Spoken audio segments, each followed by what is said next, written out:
Heavy set. Yeah, We got two tight ends here. Hunter, how are you? Overload right. I'm doing good. Doing good. I said to you before we started that the one-handed catch was some real Spider-Man-y type stuff. Had you ever had one like that before? I have. I've had one. Probably not in a big moment like that on fourth down, but I've had a couple in my career. That was something.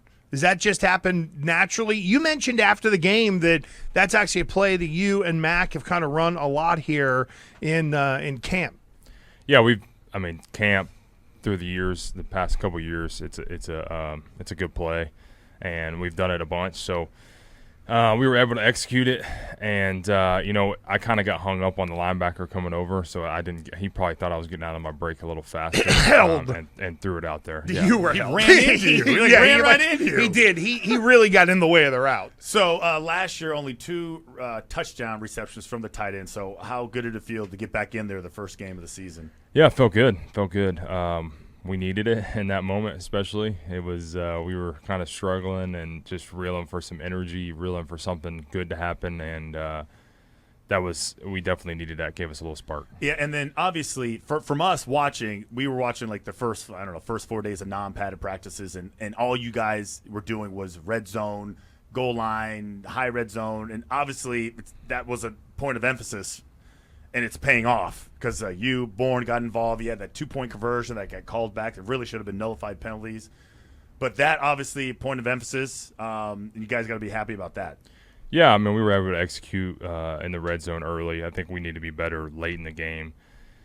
Not good enough in the red zone late in the game. There's always things to improve on, especially when you lose a close game like that. I know that no one wants to hear the excuses. I always look at it as provide me a little context. The rain early I thought was an issue, and I thought it kind of hung around all day.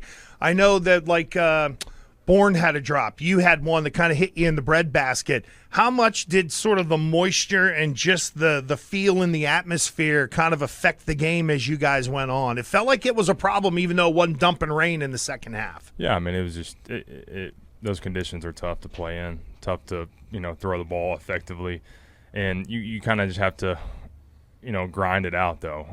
We weren't able to run the football like we wanted to, but I felt like we finally settled in, and you have to really focus in that weather. That's the toughest thing is like you have to look everything and like really look it in, and then even past all that, your jersey is soaked. The rest of the game, and you're all like everything is just soaked, and it becomes a little bit muggy after that too. So those conditions were tough, but we've got to be better in those conditions because it's probably going to happen again. Would you say that? Rain would be your least favorite as opposed to, like, if you had a choice between snow and rain, what would you prefer? Probably snow. Yeah, snow. I hate the rain. The rain is the worst. Well, What is it about the rain that, and I like the jersey thing, because there's a lot of people, Hunter, probably listening right now going, it's the NFL. Do what they do in hockey. Take it off or change at halftime or something like that. And it just isn't that easy. Yeah, we've got to be better in it, though. Like, it is what it is. You can't complain about it, and you just got to toughen up and lock in and focus. So we've got to be better and just not complain about what the situation is. Is it fair to say that you guys heard or will hear a lot of, hey, we got to clean this up, clean that up? Like the foundation seems to be pretty solid. But there's this play and that play. It just seems like if you just clean up a couple things, you'll be in a much better position where it won't have to come down to what it came down to last night. Of course. That's every week. That's week in and week out in the NFL. It's a couple plays here or there. And when you turn the ball over, especially early, and give a great team like that points, it's going to be tough.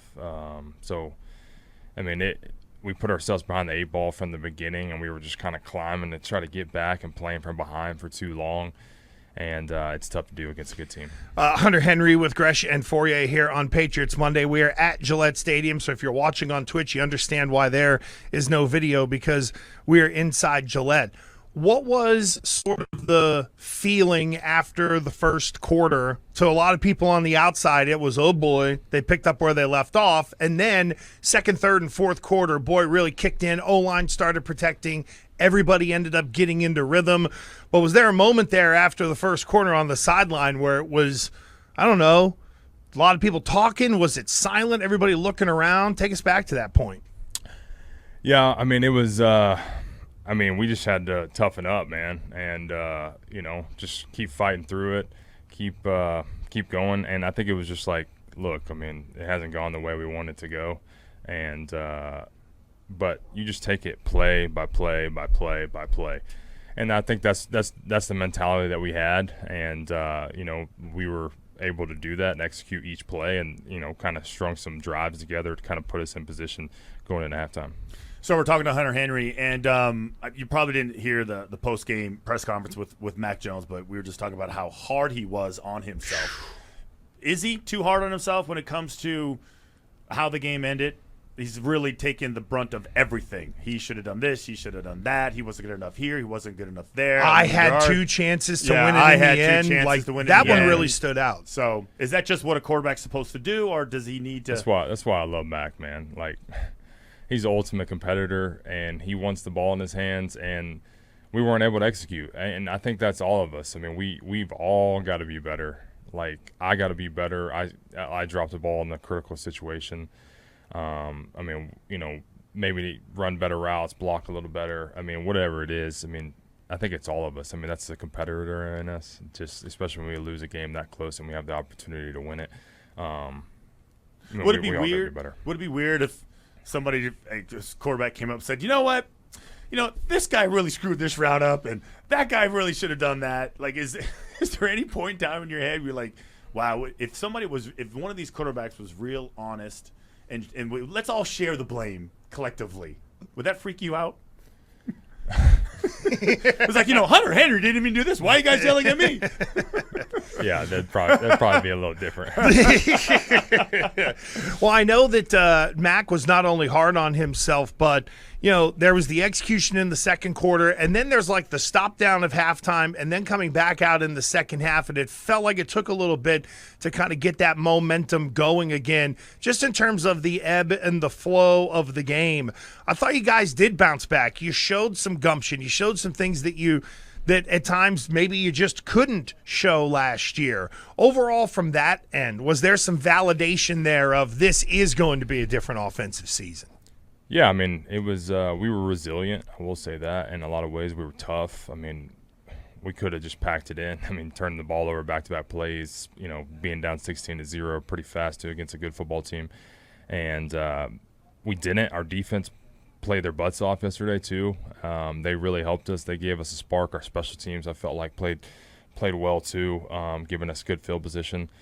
So, we had glimpses of good stuff, but we just got to be a little bit more consistent and a play-by-play and a series-by-series matter. I thought those two rookie guards, by the way, mentioned about the whole, hey, could have gone sideways real quick. Those guys had rough first quarters. They battled their ass off. I thought the real show of resiliency right there. Kind of felt like around the league yesterday there was a little bit of first quarter settling in. Is that normal, the first quarter settle in?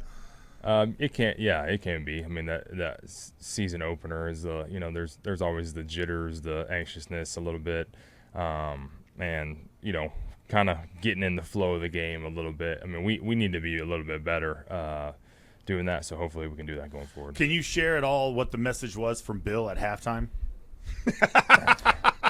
In his own Hunter Henry way. I mean, he could. Oh no, I'm laughing because I envision what it is, and it might not be for air. Well, no, I don't. I envision it being very calm and matter of fact. Yeah, I don't know. I mean, it was what it you saw. I mean, it was. I mean, we gave them 2 turnovers on back-to-back plays. We were down 16-0, and we kind of fought back, scored right before the half, and we were getting the ball come out of the half. So it was like, let's go take advantage of this where we can kind of double up a little bit, score before the half, and then score coming out of the half. So, and then just take it play by play, like I said. I mean, that was really the message along the sidelines, along the locker room, the whole day. It's just like execute each play, no matter what happens. So Miami's up next. When do you start? Are you just that's over? done, start looking at Miami, and you guys aware of like what all the points they put up and how it's good, how points are gonna be obviously important in any situation, but especially against a team that can put up so many. Yeah, it'd be big for sure. I mean, they're a good football team and good defense too. I mean, they are, and so it'll be a tough challenge. Hunter, I do want to ask you for some context. A whole bunch of rookies played yesterday. Take us back to your very first game in the NFL. Did you have like a welcome to the NFL moment? Was it seamless? Did you say, oh my God, what have I gotten myself into? Take me back to day one playing real football for you as a rookie. Yeah, it was 2016. We were playing the Kansas City Chiefs in Arrowhead. And I was playing sparingly a little bit. We had Antonio Gates at the time, so I kind of like rotated a little bit. I mean, I was in on early downs. Gates played third downs, red zone, kind of stuff. All like that really cool catches. Yeah, all that stuff. Let me get right? all the Get touchdowns. all the touchdowns. Get out of there, rookie. You ain't getting my record. I don't remember maybe like a moment, but I ended up getting my first catch that game. Pretty big gainer. And we were up like 24-3 on the Chiefs or something like in the third quarter, and they come back and beat us. So that was probably a wake up. Like, oh wow, this is just a little different at this level. Did you keep the ball? Is that, or was it just the first touchdown ball? Not the first catch. I kept my first touchdown. Okay. Yeah. All right, there you go. Now, we mentioned to Hunter the very first time that we talked to him, we will mix in college football. You and I are college football guys. His Arkansas Razorbacks are 2-0. They handled Julian Edelman's Kent State 28-6 over the weekend, and then it's BYU. So Arkansas's got a chance to go to 3-0, and then it would be going to LSU for a big battle. So, like, this is I don't want to say it's a trap game, but it might be. It's not an SEC opponent. You're looking ahead to LSU and BYU again for everybody's whatever. 27 years old. Well, everybody's 27 years old, and they find a way to score 35 points a game somehow. It's crazy. It's true. We played them last year, so we got the home and home. We went to BYU last year. Ended up getting the win last year, but that was last year. So, we haven't looked great out the gates, but that doesn't mean that's the story of our team. So they've got a lot of work in front of them, but I'm hopeful for sure. That's Sam Pittman. He is. I don't know if you've ever seen the coach of Arkansas for you. Yes, he looks like a smooth operator. Is what he does. Is coaching anything that you would consider? Like, if you were to consider coaching, would it be college or pro? If it was either, if I had to get into it, it'd probably be pro. Because you don't have to recruit. Yeah, you don't have to recruit. We got to let you go, Hunter. We could sit here all day and just talk to him about tight end stuff. You know what I mean? Yeah, that'll come. Oh, we yeah. Nice. We need an hour of tight end talk. That's what we need right there. Hand placements. Hand placement. Drag, feet, Yep, wham blocks, all that kind of stuff. Oh. Hunter, thank you. We know you got to